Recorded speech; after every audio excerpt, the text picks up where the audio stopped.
Hi guys! Ngayon ay magluluto tayo ng grilled beef.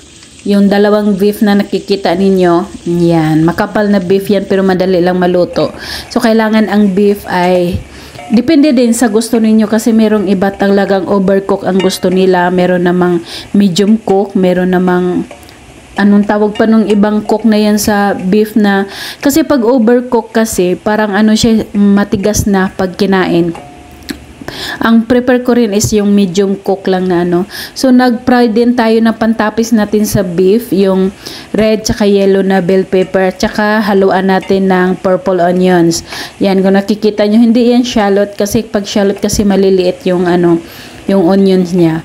Tapos, magpa-fry din tayo ng asparagus. Mahilig kasi sila sa asparagus talaga. Masarap din naman talaga to, crunchy.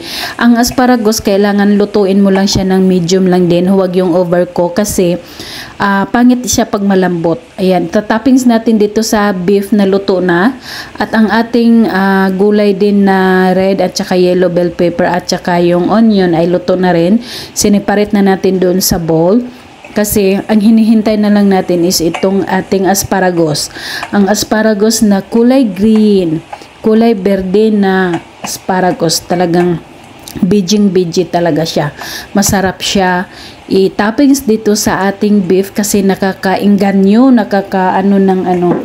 pagkain, nakakagana dahil green na green siya. Tapos plus ang ating pang ulam ay beef. Ayan, hindi pala akin yan sa kinaamo. Kinaamong ulam yan. Pero share na rin. Share naman lahat. Pagkain dito is share naman sa kasamahan lahat sa bahay. So ayan, sana enjoy nyo yung pagpapanood ng ating videos para makakuha rin kayo ng mga ideas ng mga lulutuin ninyong mga dishes para sa inyong mga mahal na amo. Ayan. So, ayan, binabaliktad